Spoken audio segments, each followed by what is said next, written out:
Are you interested in simple steps to heal the root cause of your health issues? Whether it's anxiety, depression, insomnia, weight gain, hormonal issues, digestive issues, or any difficult to treat condition?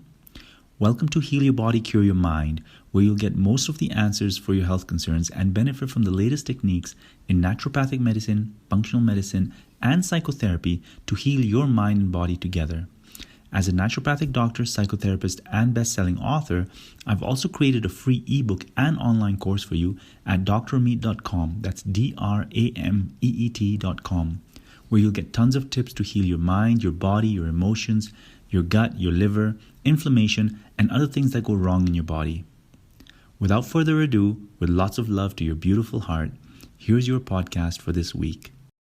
Hello, Avaya family. I'm Andy Anderson. My partner, Ike Allen, and I are teachers, mentors, and the co-owners of Avaya University.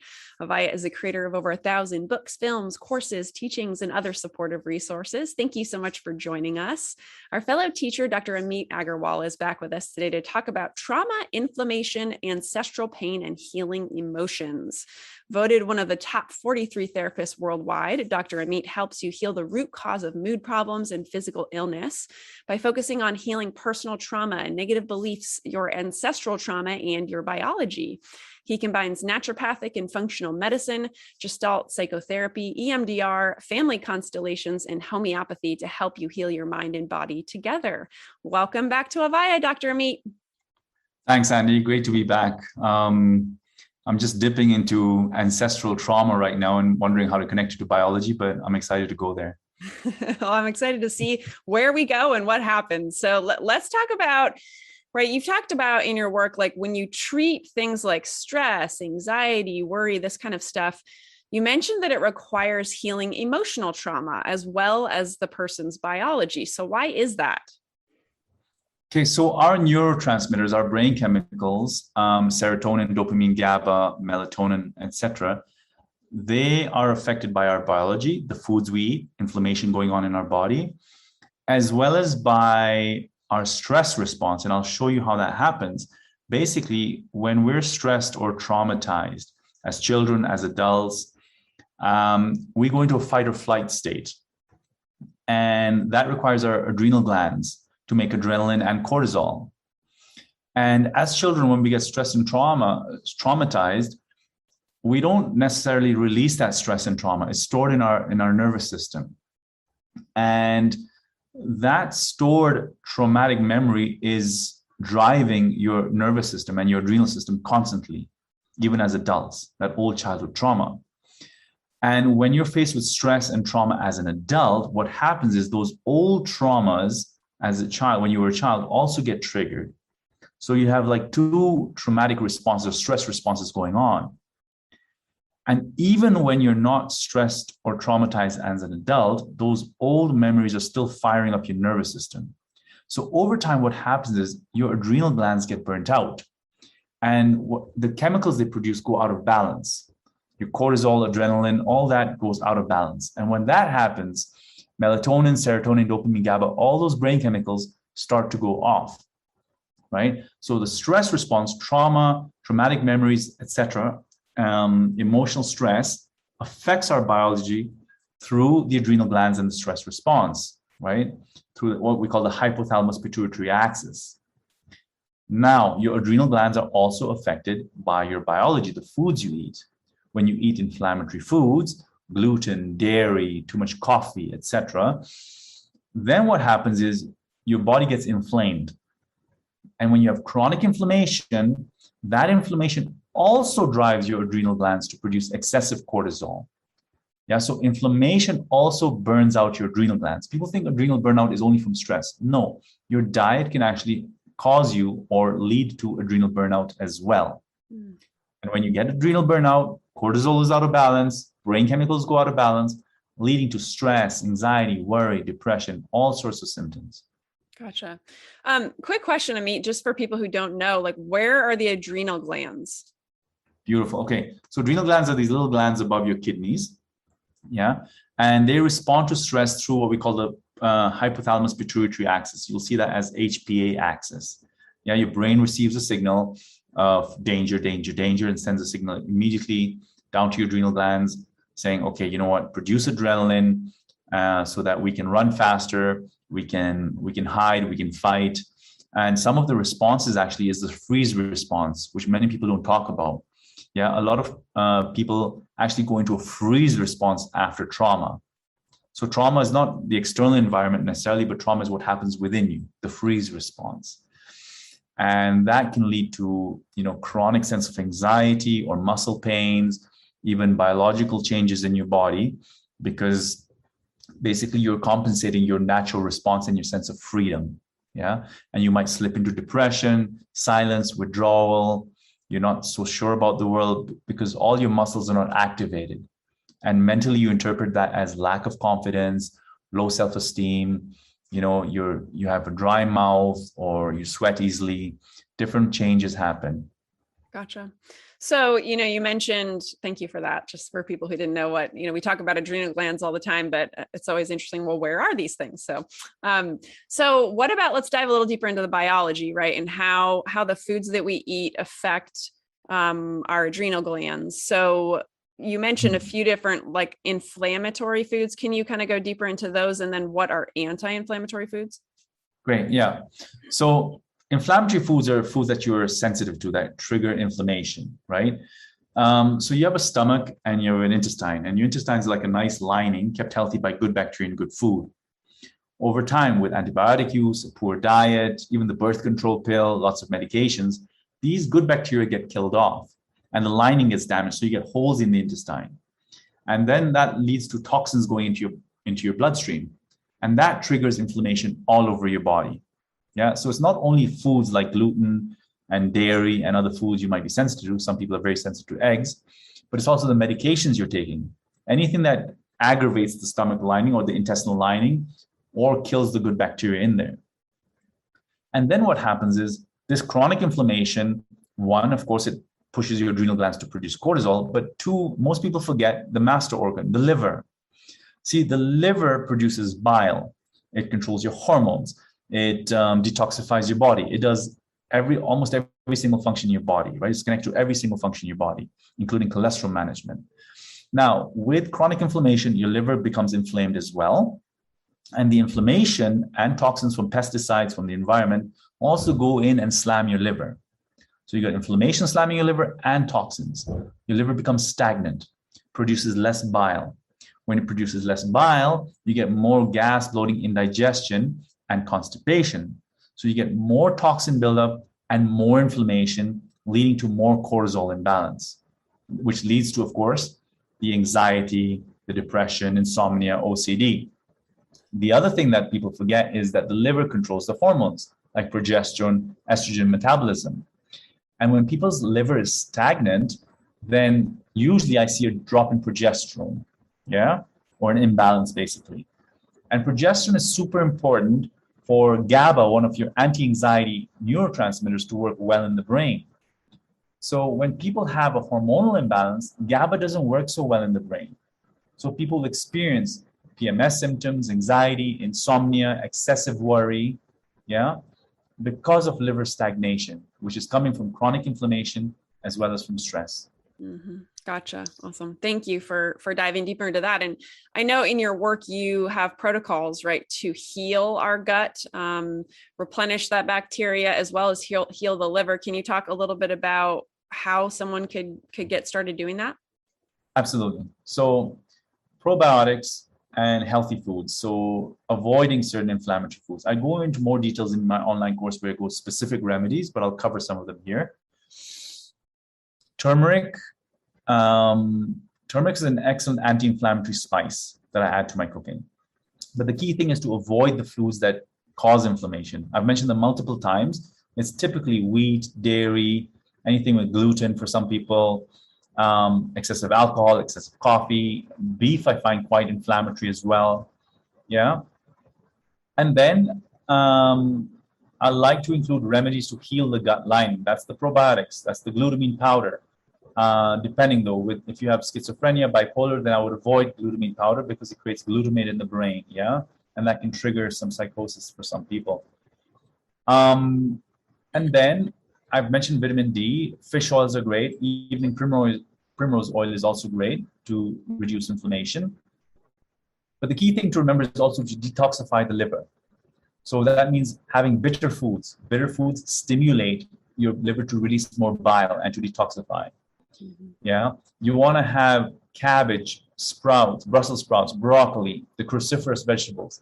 They create sulfur compounds which help your body detoxify as well, your liver particularly. Then hot water, lemon, and ginger is great for detoxifying your liver, especially on an empty stomach. I'll use certain herbs like milk thistle, dandelion, and others that I cover in the course, and homeopathic remedies as well, which go much deeper into really healing your liver cells and stimulating that bile flow, right? Sometimes homeopathy is needed because herbs and supplements don't go deep enough. Gotcha. It's really a combined approach of gut and liver detoxification and repair, yeah, to optimize digestion and reducing inflammation. Mm-hmm. Gotcha. Awesome. Thank you. Thank you for really covering, right, the biology of this conversation so deeply. So let's go back to, right, emotional trauma, family trauma, ancestral trauma. I'm curious, how does ancestral trauma, right, like things that have been passed from generation to generation, how does that influence things like anxiety and stress for people? Okay. So I practice a therapy called family constellations therapy, which really gives us the tools to sense, yeah, the traumas of the past that are causing the symptoms of anxiety, depression, or other physical symptoms or emotional symptoms of a person today. Family constellations therapy has discovered that we as children are kind of loyal to the sufferings of our parents and our grandparents, unconsciously or even consciously. For example, if mom is abused by dad, then we will usually side with mom. We'll take mom's side. And that loyalty keeps us occupied with mom's troubles. And we get this responsibility, a sense of over-responsibility. And that over-sense of responsibility, one, it basically creates long-term sadness for some people or unhappiness. You're never free to just enjoy your life because you've taken like a parent caring role for your parent who's meant to be caring for you despite your situation. And also what happens is you might have an antagonism or antagonistic attitude towards the other parent, the abuser. So your two sources of life, mother and father, you have different loyalties to them or a conflict of feelings for them. But you come from both of those parents. So you end up being torn inside or unsettled inside, not knowing it's coming from these loyalties, right? And your parents' behavior and trauma is also coming from their entanglements, from their parents. So your grandparents, yeah? So whatever happened to your grandparents is trickling down into your family system. And you're responding to that out of loyalty, out of love, out of compensation. And that unhappiness, that stress while you're growing up will trigger an adrenal response, will lead to anxiety, will lead to depression, right? And I've also seen multiple times in practice where if there is a miscarriage or an abortion in your family, and that abortion or miscarriage is not talked about, it's kept a secret, you as the child will actually end up trying to live the life of both children, yours and the missing child. I've seen that multiple times. Yeah, a client of mine comes in, and I lots of anxiety, feeling overwhelmed, lots of responsibility, not feeling good enough, having to do too much. And I asked her, please go back to your parents and ask them, was there a miscarriage or an abortion?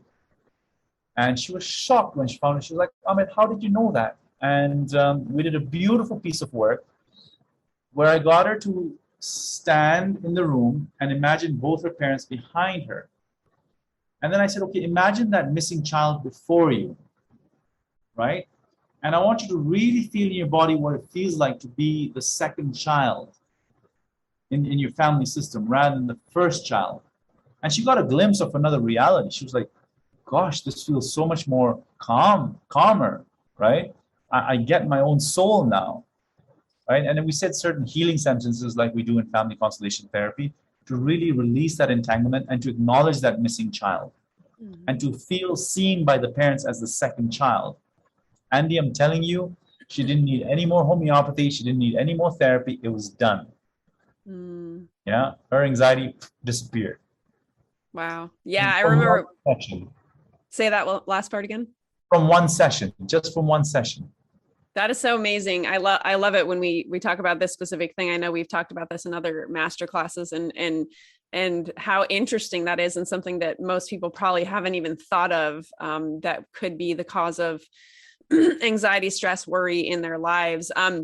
Any other thoughts around how people can heal this ancestral trauma? Right, you gave an example there, but what else can people do to start really tapping into the fact that they're carrying with them these traumas from multiple generations? So often most of us are carrying stuff for our parents and our grandparents. So if you have this chronic anxiety and worry, it could be this sense of loyalty to your parents or to your parents' problems. I see that all the time, like parents are suffering financial issues or abuse, etc. We imbibe that, right? And we want to rescue them, which is natural. So in constellation therapy, we say healing sentences. One of the healing sentences could be like, dear mom or dear dad, I love you very much, and I'm your child, and I know you are the big one, and I know you came before me, so you chose this journey. Yeah, you have it in your hands to face what you're facing. And I want to be your son or daughter again. I want to be your child. Please take this from me and let me feel you as the parent and me as the little one. And just taking a risk of saying those sentences and letting yourself feel that, because a lot of people will resist saying that sentence because like, oh, you don't understand what my parents went through. I have to be there, etc. I totally respect that. So based on the energy of a person in the room, I will channel the right sentences for them to say in a very respectful way. Yeah, so they can feel the movement and give back the power back to their parents. Because when a child sees their parents as powerful, yeah, in a good way, in a healthy way, a sense of calmness comes over that child or the adult doing the therapy. Because then you have less responsibility to carry for that troubled parent. Yeah. Or when you see both parents in harmony together, then you have less stress of trying to keep the family together or of trying to heal the wounds of the family. Yeah, interesting. So here's a thought that's coming to me. What about people who struggle with, right, this loyalty you're talking about, right? They don't want to disappoint their parents, right? This is something that I think runs pretty deep for a lot of people, even like, right, adults who haven't thought about it in so long, but right, like any thoughts there for an adult child, right, of a parent who is just not wanting to disappoint them? Yeah. Okay. So I have multiple answers coming at the same time. I'm going to try and cover each one. One is that need to please the parent could have happened at a very early age when you were a child, right? And it was necessary for that dynamic at that time because of the situation. Yeah, the parent might have felt better, relaxed, or the day got saved.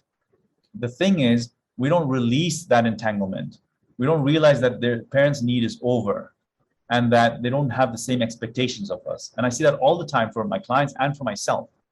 Yeah, we're so loyal because we think that our parents still expect the same things of us. But they grow old, they change their perspective, but we don't talk about it. Right. So we're living unconsciously to please them from an old loyalty. So being aware of where this worry or this loyalty is coming from will give you a memory, a flashback of that memory. And you'll be like, okay, I get it. Is it really important now? Are they in danger now? Are they having the same expectations now? And you'll feel in the body that maybe they don't have those same expectations, right? That is one. And the other thing is, so pleasing your parents. If mom was abused or dad was abused, disappointed by another parent, or one of the parents had troubles in their lives, you likely took on the responsibility to protect them. Yeah? You want to make sure that they didn't feel that pain again. Because if you are happy, if you take a risk and be happy, then you would subconsciously or consciously be betraying that parent. You don't want to be happier than your parent. That's typical symptom of an entanglement. Yeah, I should not be happy. I'll feel guilty because I'll be abandoning my mother. Or how can I be happy if she's not? right? So I will try and make sure that she is always okay. Yeah. Over worrying, overcompensating because of this deep love, deep love. And when I can say, gosh, she's really an adult and I'm the child and I'm misusing her in a way. Yeah, because I'm misreading her.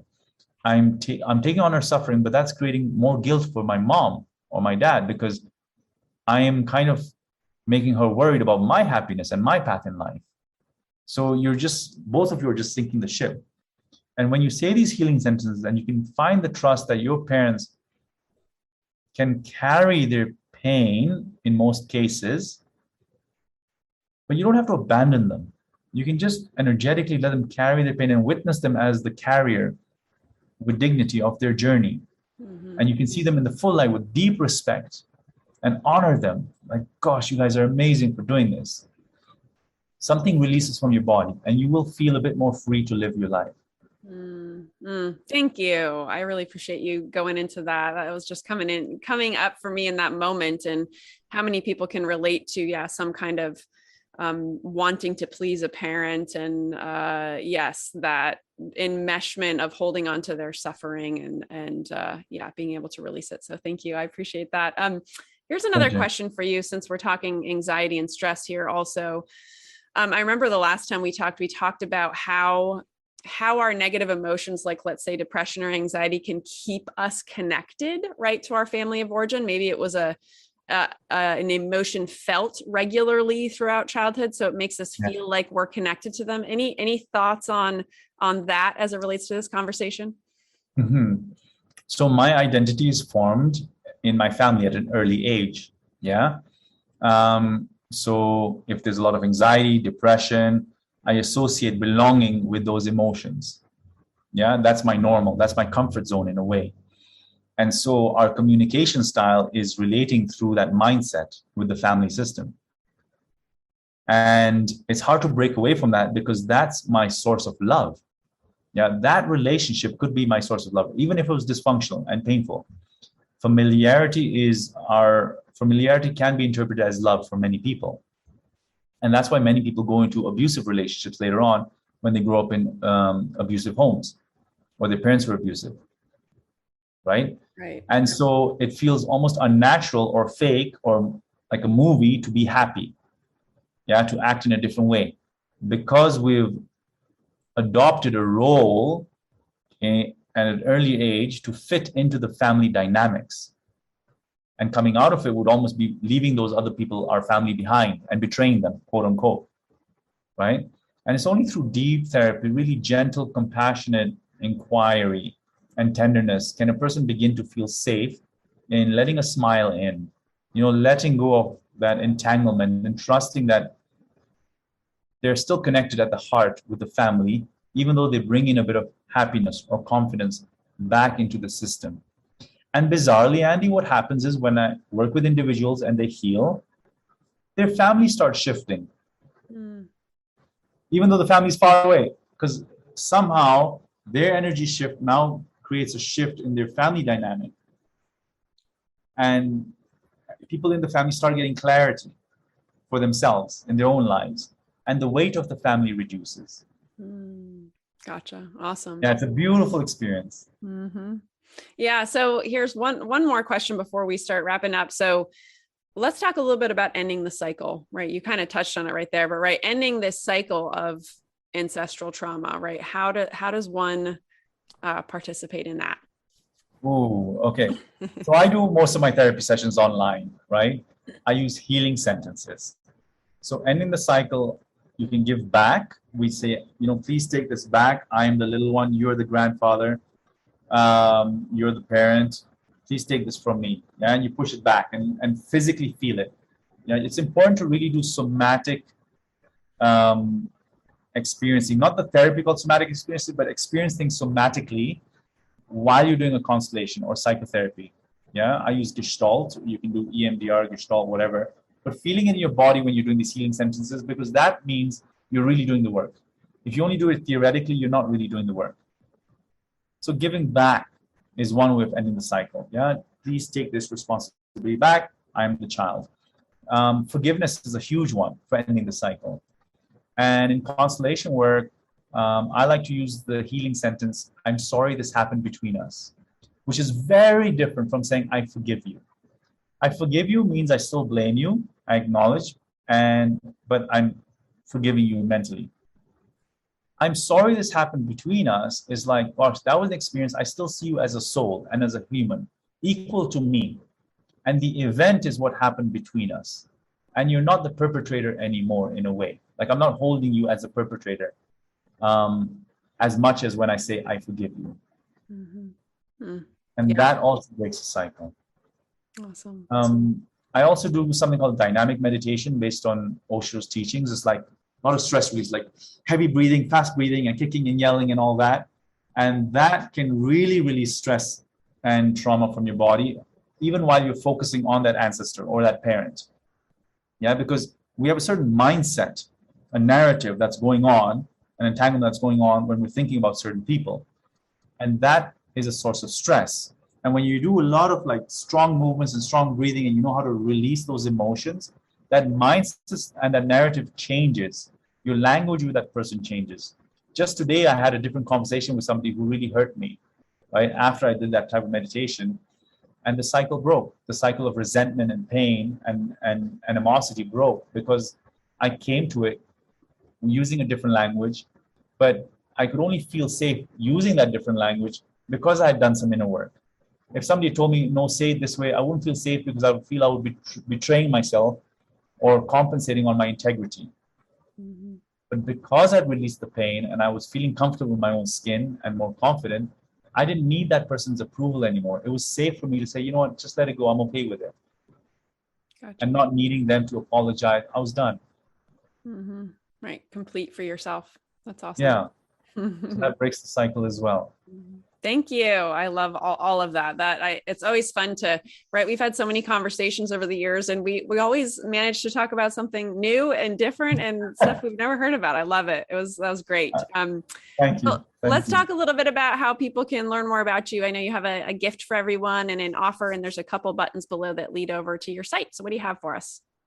So I have a wonderful gift of free videos and an ebook that helps you heal your gut, your liver, your adrenal glands, and there's a beautiful emotional healing exercise in there as well. And there's some videos on constellation work. And you also have free access to some interviews of mine where I go deeper into some other work, emotional healing work, trauma work, fatigue, etc. And when you get the full online course, which is available on these websites, then you help me support little kids who have been abandoned for their disabilities in Kenya. So every week or every 2 weeks, I'll go and treat these kids with homeopathy. So whenever you get my books and my online course, you really help support this work for me. Awesome. Thank you. I appreciate all of that. And any last insights, Ameet, before we wrap up? Oh gosh, they always come through channeling. Hang on a sec. Love is coming. Love is coming. Giving love. So we're encouraged, of course, for self-love, which is important, but finding a way of giving love. Yeah. Giving love to people. We don't practice it enough. So actively giving love in sentences, with words. You know, my brother-in-law was just visiting from the States, and he's very conscious in his language. And he's always saying thank you or making sure there's a positive statement in there. And even though it doesn't seem authentic in the beginning, through practice, through giving love, it begins to feel natural and authentic, and people catch up on it. So the language we use with each other shifts, and it creates a different level of safety for people in the family. So yeah, I appreciate him, my brother-in-law. Thank you. And thank you all for listening. Wonderful. Thank you, as always, for doing this, Ameet. Lots of love. You too. And Avaya students watching or listening, thank you for being here and for loving yourself and giving love today. And we will see you all again real soon. Take care. Hey, everyone. I hope you enjoyed this latest class with Dr. Ameet Agarwal. He was back with us today to talk about trauma, inflammation, ancestral pain, and healing emotions. I always enjoy my conversations with Ameet. We go in so many different great directions in these topics. And a couple of big take-home messages today was really when we were talking about this ancestral trauma, ancestral pain, and how we can take on the traumas from past generations in our family tree and what that looks like for us and how that we can actually be loyal to the suffering of our parents, to the suffering of our grandparents. And right, this keeps us from happiness in so many ways in our life, and just the different things that we can do to start letting go of that and recognizing our role as the child in our relationship with our parents, right? We are the little one. No matter if we're adults today, we are the little one in that relationship. And just some things to think about if you find yourself loyal to the suffering of your parents, if you find yourself experiencing anxiety, stress, guilt, right? All of the guilt that so many of us feel when it relates to our parents. And maybe this is some of this is unconscious for you too, but just starting to tap into what kinds of things come up for you when we talk about these topics. So, and also I wanted to make a quick note of how we talked about, right, interpreting familiarity as love, as opposed to, right, love is love, and whatever you were familiar with growing up, whether that was emotions like anxiety, emotions like stress, and feelings in your nervous system of heightened senses of worry, those kinds of things, right? That if that was what was familiar to you, you might be making that be love in your life, as opposed to love being a completely different thing. So just something to think about if that's something that you're still struggling with in your journey. So thank you always for showing up here today, and we will see you all again very soon. Take care.